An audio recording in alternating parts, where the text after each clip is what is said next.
Here we go. So we're now live. Welcome back, everyone, for the final session of the day. A wonderful keynote from Purna, who I'm going to intro in a moment. Yay, Purna, says Barry. Don't distract her. She's got a presentation to do now. Thank you for everyone for making this far. You all know the drill by now. We've got one more keynote and then we'll take questions at the end. If you choose to post them in the chat room, I'll collate them all for the end of the session, and I might remember to ask them, or I might just ask their own questions that I want to know the answers to from that standpoint. And I think we've done pretty well to get all the way through to this point of the day with only one mention of coronavirus so far. So we're going to take care of that. No problem at all. So I'm going to hand over next to Purna, who's Senior Manager of Global Engagement at Microsoft, who's going to be looking at the impact of COVID-19 and some strategies for how we re-emerge out the other side from this. So without further ado, I'm going to hand over to Purna. Thank you very much. Thank you, Richard. And hi, everyone. Thank you for sticking with me and being here on what I am hearing is a very warm, sunny, gorgeous day in the UK. So, hey, the fact that you're here with me talking about coronavirus, I really appreciate it. Now, we all adapted to this whole new way of life, right? We celebrated milestone birthdays. I turned 29 again. We had virtual happy hours. We discovered new hobbies. We rediscovered old interests, like things we've forgotten that we liked. Or we found new skills that we didn't know we had. For example, my husband discovered how he is the best sourdough baker, like a lot of you who I've seen on Twitter are posting photos of their home baked bread. And I discovered that I have a great talent for hunting out flour and toilet paper online. All those things that are hard to find, I can source them online. And then my husband does all the heavy lifting, of course. I'll just find it. So many ways that we act, we behave, we enjoy has been changed tremendously. Some of these new behaviors can stick. Some maybe we can't wait to go back to. Like, I'm done cooking every day. I want to eat in a restaurant. But a shock of the scale that COVID-19 has brought to us is likely to create major shifts in the preferences and expectations of all of us as consumers. Shifts that can continue past recovery. And the brands that are able to best reimagine and align with these new evolving shifts, they're going to be the ones that are going to benefit disproportionately better than the others. So how can we prepare? How do we prepare to step into a post-coronavirus future? I don't have all the answers, but I want to help share with you the research that we have now.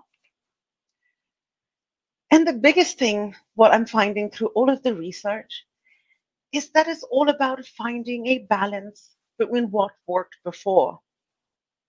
Everyone's like, oh, I just want things to go back to normal. We're never going to go back to how it used to be exactly. And it's not quite a new normal either, because things are shifting all the time. We're just finding the next normal. So we need to find the balance that's going to help us get from the old world to our next normal, and it keeps shifting. What's next, though, and how can we prepare? Search can help answer a lot of these questions. Search has been absolutely top of mind for consumers throughout. And as we saw even in the 2008 recession, search became more and more important. People turned to it. The number of searches increased dramatically. And we saw this time round massive increases in online media consumption, in internet use. Searchers shifted all of their research on shopping online. As we can see in this chart right here, all the markets across Europe pretty much followed the same pattern in the rise of searches.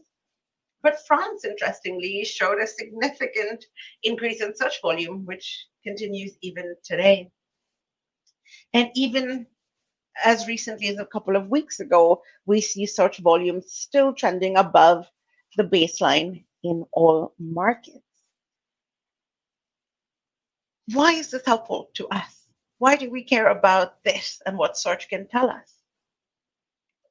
It's because at the end of the day, search is the purest view of consumer behavior, of their attitudes, of what information they're seeking, what intent. Right? It shows you how people are thinking and what they're thinking of. And being able to understand this and get these early insights from search has never been more important than it is today with our behaviors changing so rapidly. And we need to stay ahead and capture this new and emerging demand as it comes so that we have some hope of recovering any losses that happen to us, of rebuilding, of readapting. And so that's what I thought I wanted to break down for you today. So let's look at some of the search trends that we're seeing that are happening now. Let's look at what some of these indicators could mean for us in the future. What are some of the questions that are going to raise? And then towards the end, I wanted to leave you with some actionable advice, some tactics that you can implement today to help you prepare for the now and for the what could be as we start opening. As always, I'm sitting alone in my home in Philadelphia, so I want to feel very connected with you. Please keep chatting with me in the chat, and we'll try to make it as two-way so I don't feel as alone and I feel like I'm right there with you. So let's look at some of the search trends that we're seeing right now across most of Europe, though we've really focused on isolating the UK, Germany, and France out, and then everything else is the rest of Europe. And some of what we're seeing in our trends is not surprising at all, right? When we look at the verticals, we can see the rise in certain verticals and the declines in others. Travel, hospitality, unsurprisingly, saw sharp declines as our behavior altered to go more online and do things there. This isn't surprising at all. But if we want to consider search traffic by taking a year-over-year approach, we see some of these peaks and troughs in a slightly different light. This chart shows that searches are up in the major verticals. They are up. And that ties into the earlier chart that shows that, hey, all of search traffic has risen. But we can clearly see the leading verticals, which align to the categories. But there are unexpected changes. You know, what's interesting is that a category like hobbies, which was down before, is seeing a rise now. Or the search for autos was not performing well before COVID-19. But we see a glimmer of hope as that negative curve is slightly changing. And yes, we saw the decline in the consumers' interest for travel. But now that restrictions have been lifted slightly, we are starting to see a slow and small change over the coming months. It's there, but it's not quite the same as what it was before. It's shifting. And I'll talk about that in a bit. What's also surprising and interesting to me is how and where we're conducting our searches. We're seeing the re-rise of desktop. Right, for over 10 years, we had, this is the year of mobile, this is going to be the year of mobile. And then COVID-19 happened and desktop clawed back its way to regain some of its former glory.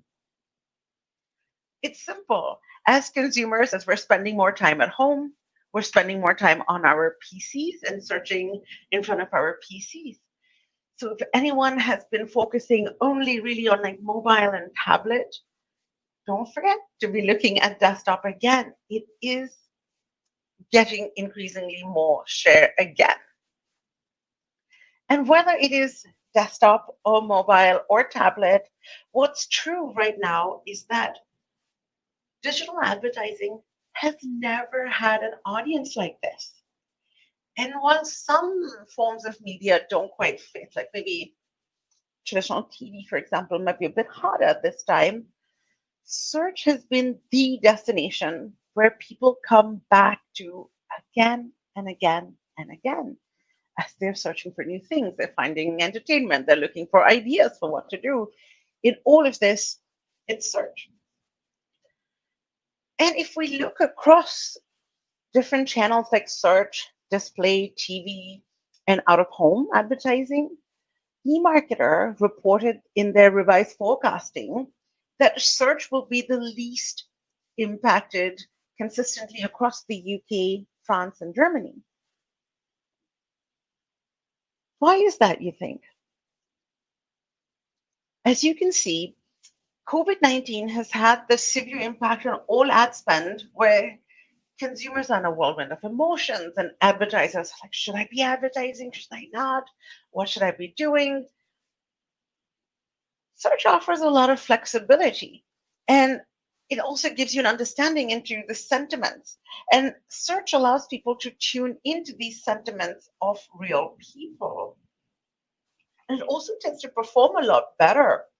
In fact, as we're looking at more complex attribution models, away from depending on last click attribution, which is a whole other talk in itself, and away from measuring media silos, we did a study at Microsoft Advertising, and this is just one snippet from it, where we did a multi-touch attribution study to statistically measure the impact of different digital media touch points to help guide clients on how to create an omni-channel strategy. And what we found on average that search clicks directly followed by a conversion 2.6 times more than clicks from any other ad types, including social and video. It just goes to show how search is where people turn to. In fact, I saw this really funny thing on Reddit the other day that said, Netflix needs to have a category of shows that you can watch while being on your phone at the same time. So I'm looking for other things. I'll watch something. I'm like, oh, I wonder how you can do that. And if we think about advertising in general, it makes a lot of sense if we think about the purchasing behaviors of our consumers as well. We used to always be sort of just in time. Like we'd go to our nearest local store, the local Tesco or the local Sainsbury's, and just pick up whatever we wanted for dinner that day. And they just stocked enough for just in time. A just in case supply was never really thought about. But with this COVID-19 situation, our purchasing behavior has disrupted these supply chains all over the world. And there has been a combination of these unexpected spikes in product searches. Many advertisers have been unable to fulfill that demand. So let's say if you are selling a face mask, as we saw for this company here in Germany, they saw huge spikes that then dropped and then again came back. It's really hard for non-digital advertising to keep up with that, because if you're running out of stock, you don't want to keep wasting money on your advertising. So unlike things like TV, print, or display, which sometimes can require longer booking processes, search has the flexibility to work in real time and respond to these needs. And based on the different search trends, whether you're using Google Trends or if you just look at just search data and popularity, or a tool like SEMrush, for example, you'll start to see indicators of what's peaking and what's going down to help you understand what customers are really looking for. And then everyone asks this question. We get this so often. Should we still be advertising? Is it still worth it at this time? I've had so many large brands being like, as soon as quarantine hit, like, okay, shut it down. No ads. We want to be sensitive. Or we'll see companies, right? Everybody came out there saying like, we are with you. You're not alone. I'm like, yeah, thank you, bank. Right after you charge me an overdraft fee. Yeah, I know you're with me. Do take my money. All of those were confusing to brands. They didn't know how to react. And the biggest thing to remember is that Advertising is not a crime at all. Consumers have clear ideas for how they expect businesses to respond. All consumers want is for brands to think differently and to lead with empathy when they are connecting with these consumer sentiments. And we are seeing a huge shift in brand advertising. Advertising is not a crime. It can be really helpful for people because this is the time that people are actually going out there. They're looking for options. They want help while they're sitting at home to look for ideas for how to make homeschooling more effective. Or they're looking for ideas for how to pass the time if you're stuck home alone. Or what should you be watching? Where can I find my groceries now? Who can deliver XYZ to me? Your advertising can really come in at a time to be very, very helpful for customers. And the ads that didn't work before are not going to work now. If you look at the ads that hit people over the head with the buy now and all those aggressive forms, they weren't really well liked before. And at this time, especially, they're not going to fly. So if we did a study of a global web index did a study of people's sentiment, and they asked, do you think brand advertising is going to change, or do you want it to change? And most people said yes. And there's lots of different ideas to put in that go beyond just the we are here with you. You don't have to do that. So many of you companies and businesses out there are having wonderful examples of responding to the virus, of coming together, of helping others. So don't let those good initiatives go unnoticed. If you are a telecom company that's waiving data limit fees or having free internet, or if you are a food delivery company that wants to help restaurants regain by waiving their delivery charges, highlight it in your actions. It can be really, really helpful. In fact, like, this is a quote that I really, really believe in quite strongly. It's like, hey, when times are good, you should advertise. But when times are bad, you really must advertise. This pandemic has brought so many uncertainties to so many of us. And all us consumers are doing is seeking help in navigating the unknown. So this is really the time for brands to step up and connect to the consumer sentiment by delivering what they need and want. They are online, looking for information, and adapting to this change amongst this challenging time is what's going to set you apart from the others, from the competition. So how do you do that? What could we see in the future? Well, this part is really, really interesting to me. Like, this is where I spend most of my time thinking about. Like, yes, we all know the value that search brings, but what are some of the shifts that we think might stay as we move out of the lockdown into what is our first of the next normal? The biggest thing is to focus here is not on returning, but on reimagining. There's not going to be a return, in fact. And reimagination is going to be a multi-phase journey. Why am I saying this? Well, let's think about China, which has been several weeks ahead of other countries in this crisis. They have yet to see consumer spending return to normal. In fact, McKinsey research found that discretionary spending has fallen anywhere from 30 to 60%, and retail transactions have still dropped by 20 to 50%. And they're still seeing a drop in foot traffic, but an increased reliance on convenience-focused digital channels.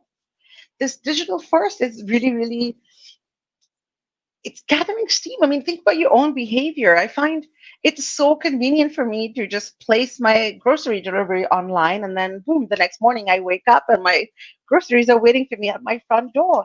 It's a lot easier than spending my weekend running around doing those errands, like going and buying my groceries from 3 different stores or whatever I need. It's just easier when it comes home.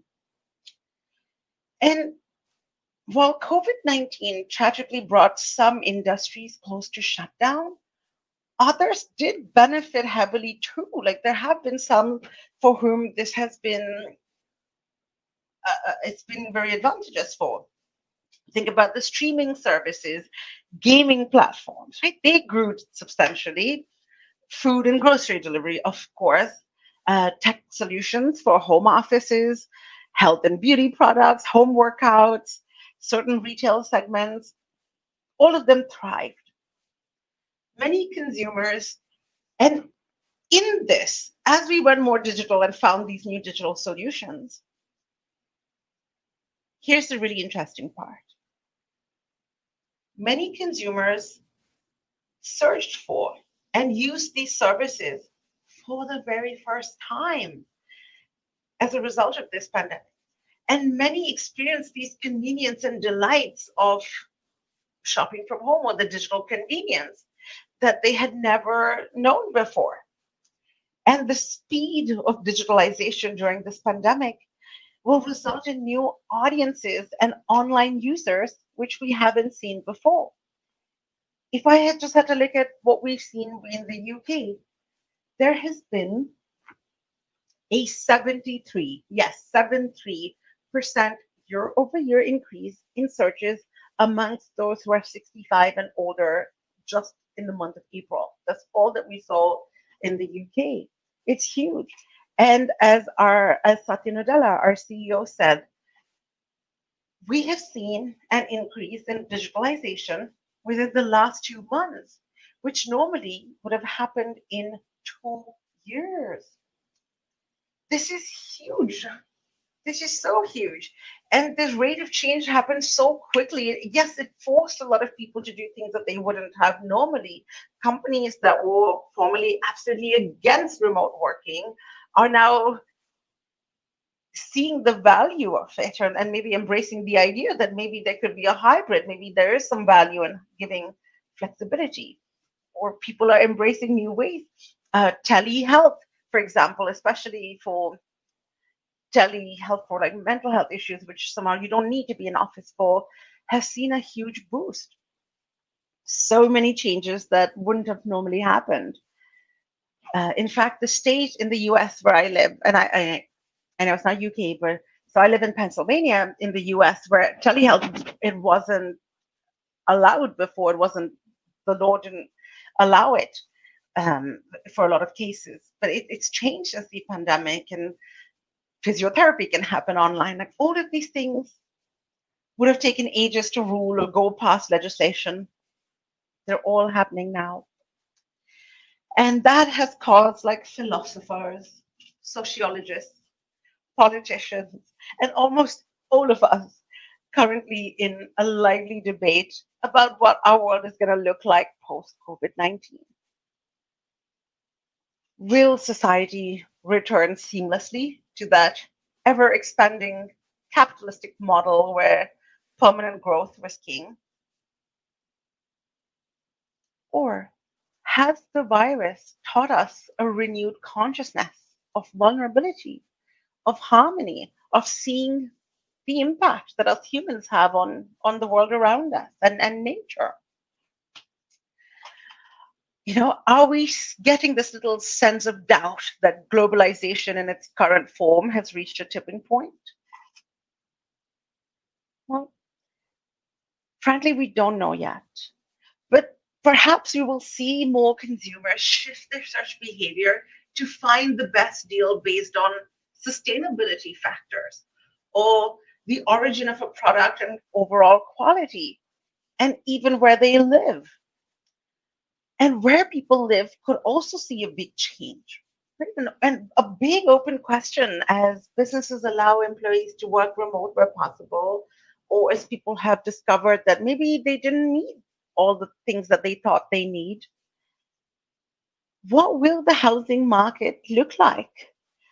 Are people finding that they don't need to be in a large, expensive city like a New York or a London or a San Francisco, whereas they could still achieve maybe a high quality of life, but still the same professional experiences by moving to other parts of the country?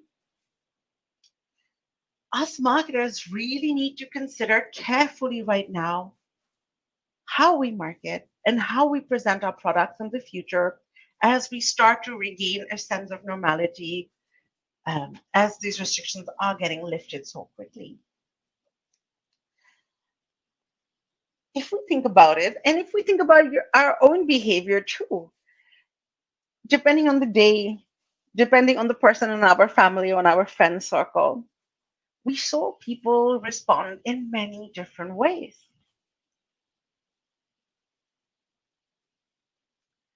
We had anxiety and caution on one side, and optimism and a desire to return to normal very quickly on the other side. And some of us sort of vacillated between one and the other on a semi-regular basis, right? I can't be the only one who did that. But what we know is that the collective global experience of this outbreak will continue to influence how people shop and consume, at least in the near future. I wanted to share some of those expected trends that we think will continue. The first one is a shift in travel from international to domestic destinations.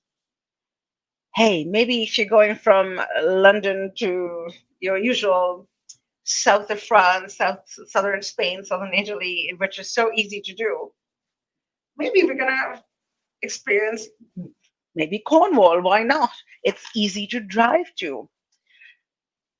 Which is another question. Will there be a hesitancy to fly, even if the restrictions are lessened? And if that does happen, are there going to be more road trips? We're already seeing searches increase and searches go up for road trips, for vacations where people can drive to.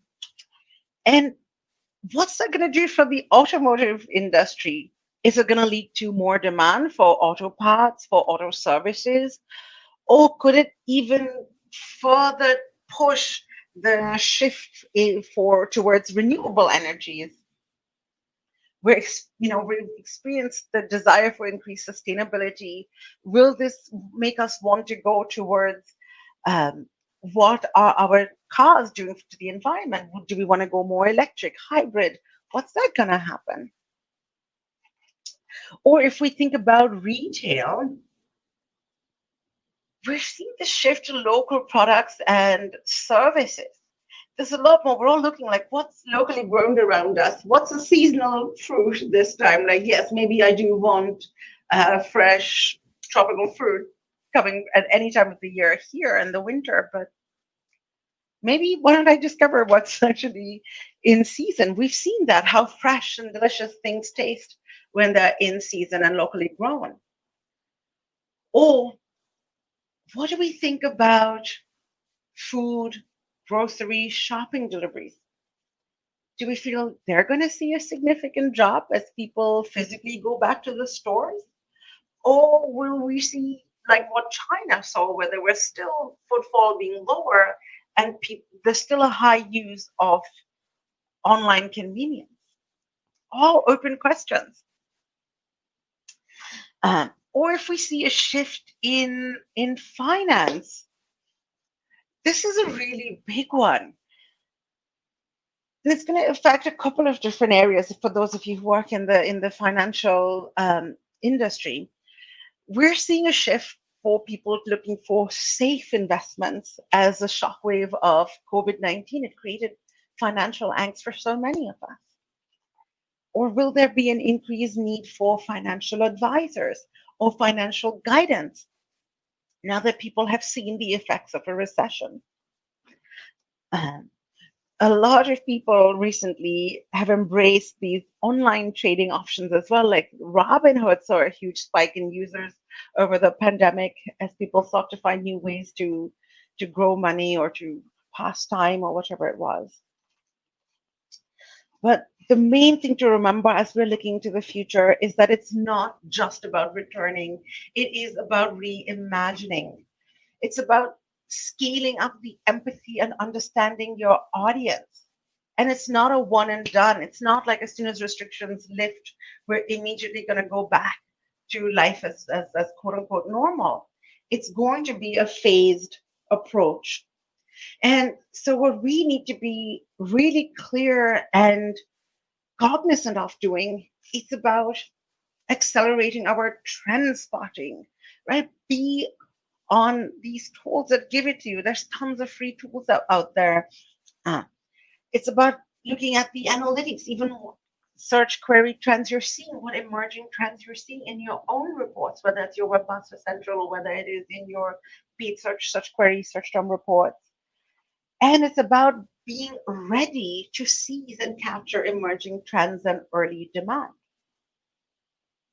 And as we go from one next normal to the next normal, not all of these behavioral changes will stick.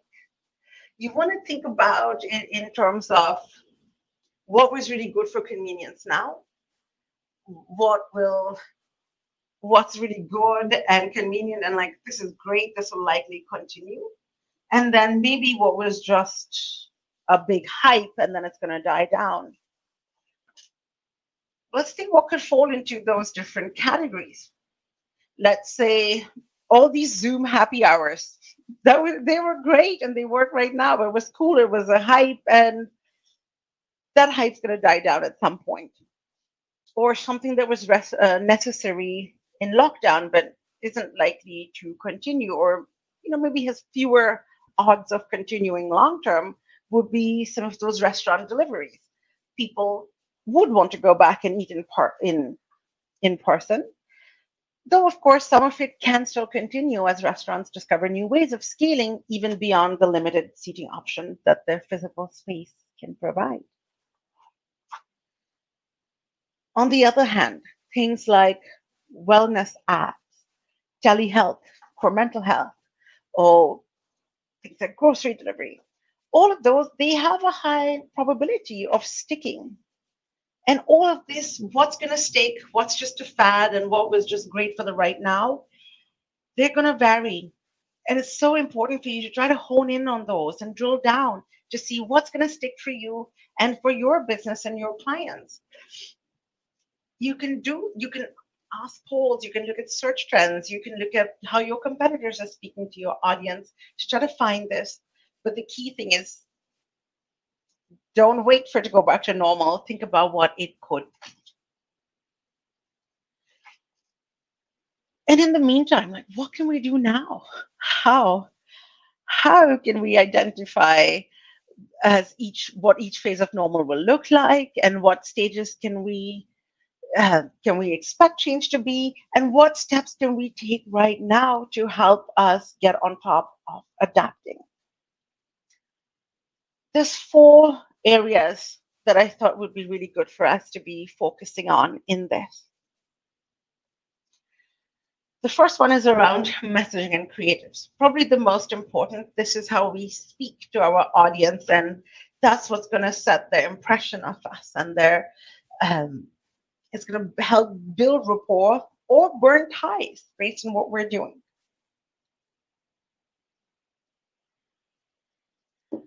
So a really good step to do, and I almost would recommend doing it on a weekly or fortnightly basis, is keep going back and review your messaging to again, just check, like, does it still align with the current situation? Keep thinking about, like, what are the goals and the worries that people may have, and what can I do to speak to them in that way?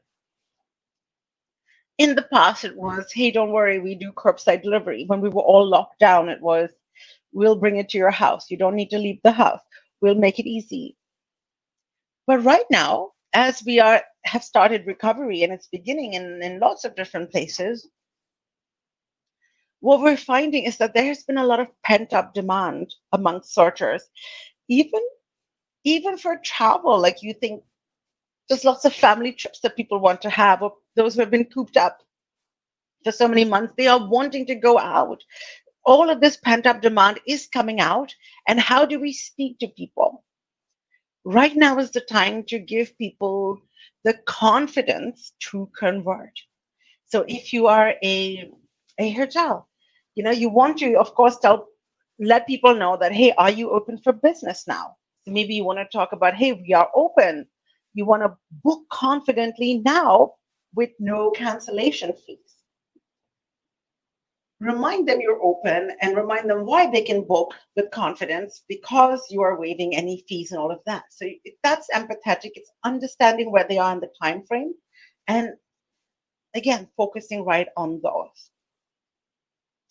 The other things, especially if you're a retailer or even if you're just a B2B service provider as well, think about whether you have one product or service that you should focus on over another. And some of these switch around. Like during homeschool, when schools were still open before summer hit in many parts of the world, the spike for educational toys or educational activities was sky high. Now we're seeing a shift to more backyard activities or games or things to keep children entertained during the summer. So keep looking at your entire product feed and look at what can you focus on now. What are people gonna really need? And sometimes retailers think that, okay, this one just flies up the shelves. I don't need to promote it. Remember, the competition is higher than normal as well right now. Everyone wants to push and open and get as many sales as they can to help their businesses at this time. Again, as I had mentioned earlier, if you're doing anything good or any positive initiatives for customers, don't hesitate to speak about it in your ad as well. If you are doing, hey, free delivery or we're waiving these fees, put it in there. Reinforce other things they would like, hey, we do the incredibly fast delivery. We'll give it to you safe and sound right there.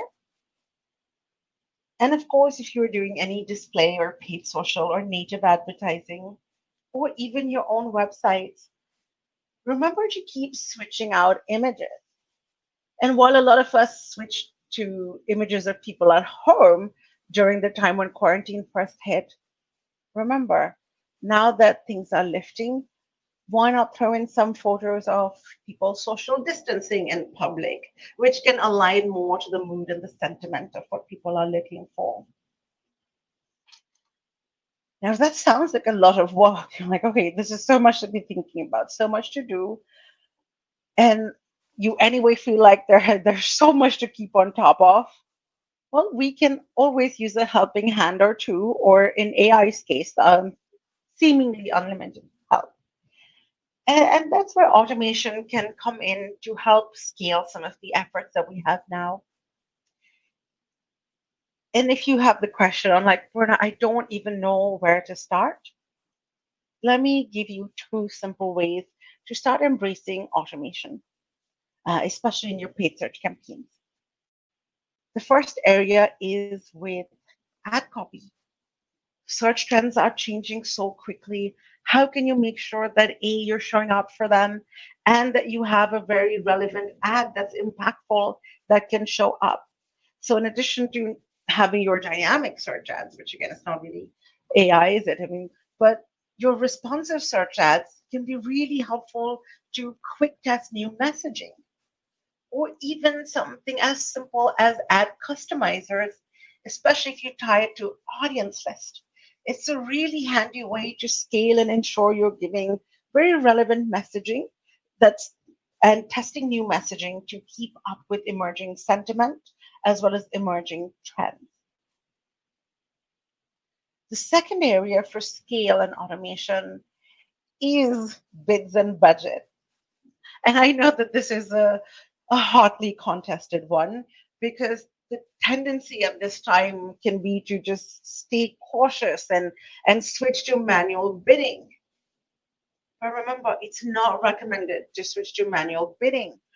All of these different signals that we can humanly do are a teeny tiny fraction compared to what a machine can do. And this is the time to leverage an automated bidding functionality like target CPA bidding to help you stay on top of this very volatile, very dynamic marketplace during this time. Now, if you're seeing too many spikes and abs or just too much volatility for you and you're just not comfortable, that's okay. even if you just layered on a lower risk auto bidding option like ECPC, enhanced CPC bidding, that can still be a huge help. And if you are trying to do more with less, if your agency has fewer people and you found yourself with more work on your shoulders and more accounts to handle than you had previously, automation can be a big help. But of course, just as you would in pre-pandemic times, it's especially even more important right now to do not set it and forget it. Your human eyes really, really matter here. And your settings aren't any automation settings, they're not fully optimized for a quickly shifting environment that we're seeing. So keep scheduling regular manual checks. So take advantage where you can, and then still give it a level of control. Another thing you can do is to build and mine your audiences and do take full advantage of the different audiences that you may have. And there's a few different ways to leverage the people who are even visiting your website right now. And that is to come up with different ways of tracking them and putting them in remarketing lists. A couple of tips for you here. The first one is think about building lists of audiences with much longer look back windows, especially for either people who just came and saw or people who added to cart and didn't convert. Well, previously, we may have been absolutely okay having one standard remarketing list for basket abandoners and letting them be in your remarketing list for about, I don't know, 60 or 90 days. At this point, you want to go a lot longer. Go 120 days, go 180 days. And you don't need to serve ads to them right now. You could just put them in the list, track them, because they were the ones who were interested enough to come to your website before and visit with you before. So you still want to be able to get a chance to show ads to them once markets calm down and target them who've not converted. And once you have these segments set up, you can even focus on the people who simply came to your website, didn't convert, and you could layer your list, like having remove them for the first 30 days and then show them an ad for the next 30 days. All those simple PPC tactics that you can absolutely do. Another one, if you haven't already done so, is for those who are still nervous, who are still going to take their time to get out of recovery period. You want to build an audience list to reach customers who have canceled a booking. A canceled audience is a huge deal. They liked you enough to buy from you the first time. You can A, make it right by them because they had to cancel, and B, bring them back and convince them to give you another chance or to come back and book again with you. So remember, depending on the vertical, create remarketing lists so you can remarket to them again. And you also want to give them new offers. Like, hey, come back, 20% off for a cruise for 2021 if they canceled a cruise this year.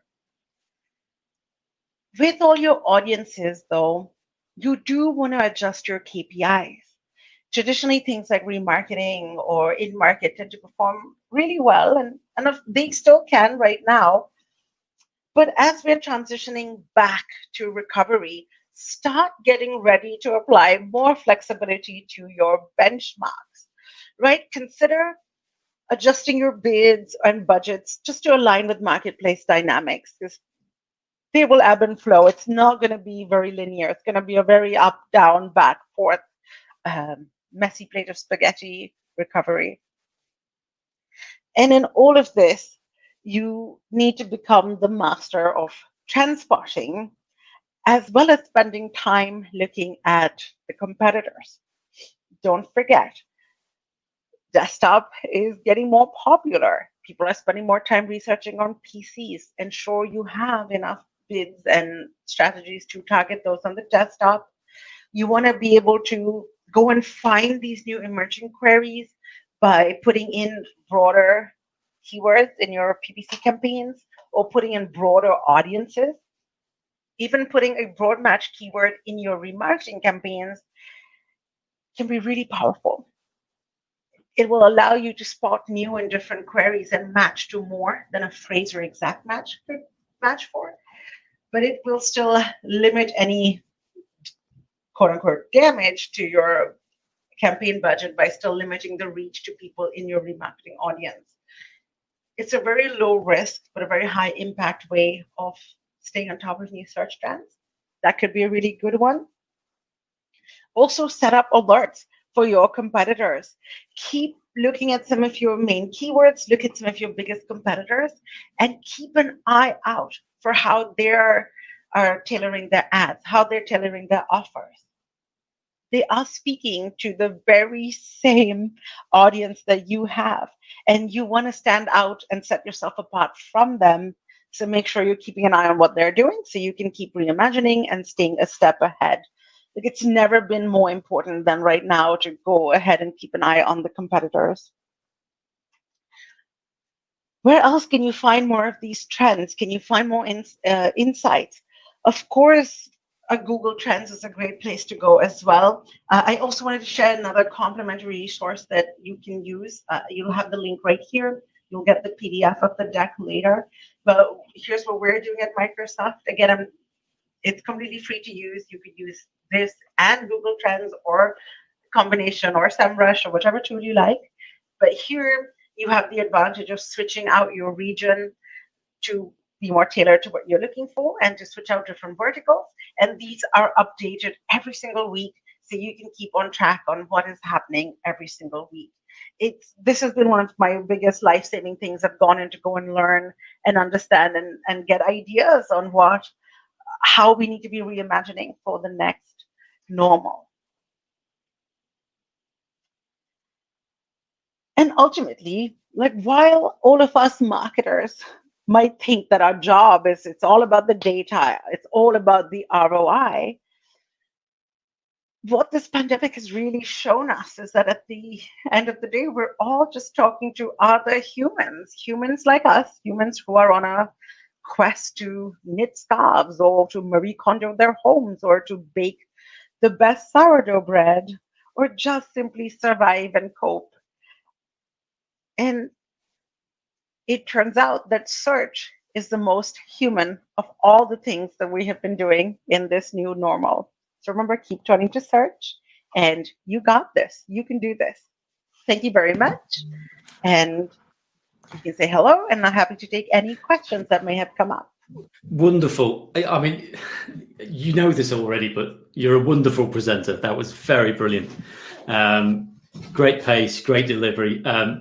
I just put it in the comments in the chat there. There's so many things to unpack from that presentation. So I don't want to hog them. We did have some questions while you were talking, so I'm going to start with those if that's okay. And actually, I'll lead into one of them. So I really liked how you talked about, you were keen to distinguish between which trends are potentially temporary and which are the new normal, permanent, or certainly more sustainable. We had a question from Simon around old habits die hard. You know, part of this is, how do we keep the customers? If we've benefited from that transition, what can we do to keep new customers, as well as keeping everyone safe in the transition, and also all the other side effects, like you said, around, you know, the world's a safer place, the climate's a lot better. What things can we do as marketers to try and hold on to some of the new opportunities we've gained? That's such a good question, and I know those are the questions that I spend so much time thinking about when I'm walking, because I don't want it to go back. We see the dolphins in Venice. We see, you see all of the silver linings that also came out.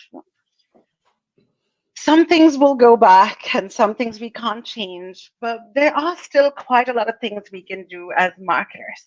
So if you found this new customer base that is engaging with you in these new ways, and you want to keep reminding them about why you're so convenient. It's all about giving them the extra TLC. It's those loyalty specials. It's the discounts. It's the special sales. It's all about how you can be more helpful. Like, give them the value. Reinforce the reasons why they chose you in the first place. Hey, it is so convenient still. Like, how, don't waste your weekend running errands. We'll deliver it right for you. We can do the heavy lifting for you. How I like to think about it is think about the root cause of quote unquote objections that people may have, or why they may not want to do this anymore.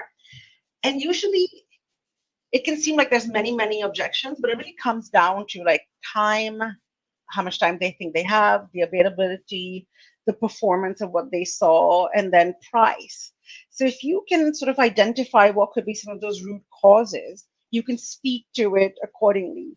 So maybe the options right now in this time were a little bit more expensive than normal, right? It's a bit more expensive to buy locally grown things than to get the ones that have been shipped in from other parts of the world.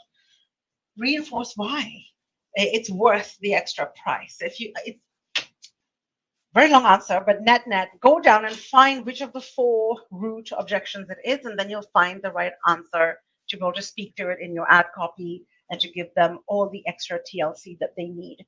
Put them in your custom audiences, put them in your remarketing list. Find lookalike audiences to these people and keep speaking to them.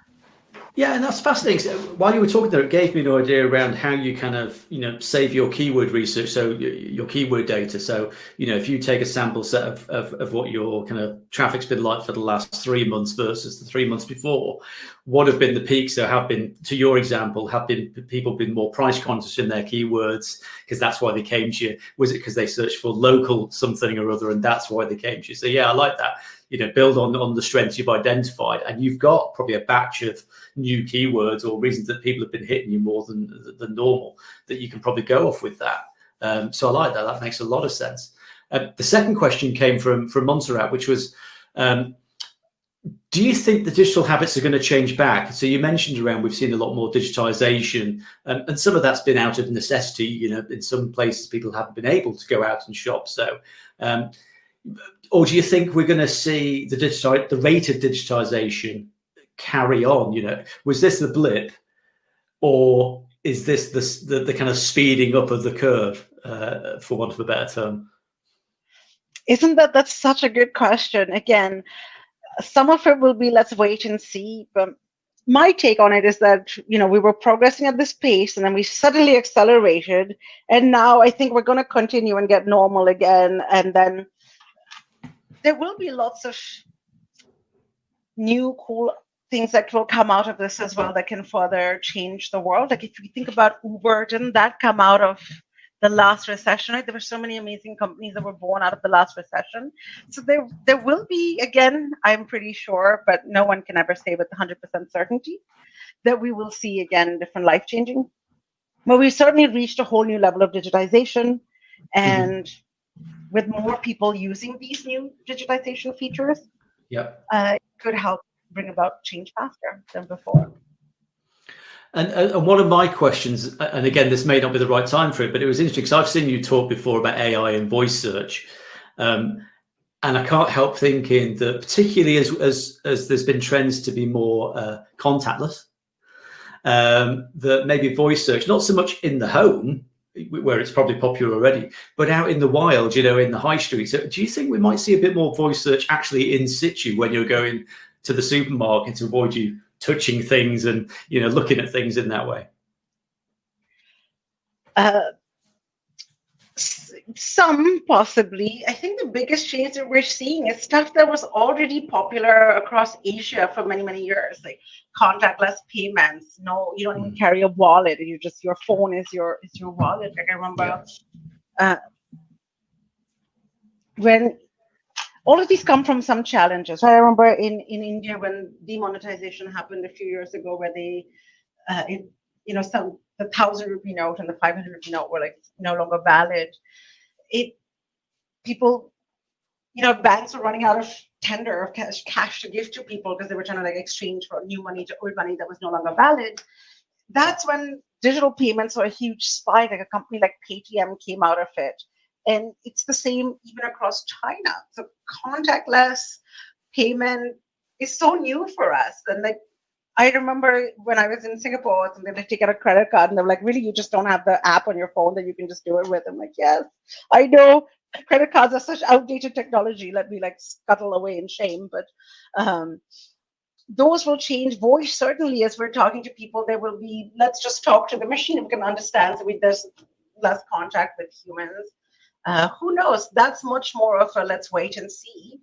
But with more and more people starting to use it, the technology can finally pick up and grow, because it sort of has been simmering for a while. There's this no rapid boil again. Oh, I can't hear you anymore, Richard. That's my fault. I pressed the microphone button by mistake. I was getting too excited there. So around automation, the thing at the back of my mind, I mean, automation always makes sense to my mind, and my background's more paid media, and I see the rationale for that. I guess the one concern I've got is, if we start using more automation, particularly in bid strategies and what have you, are we kind of changing the sample set because these are, not normal times?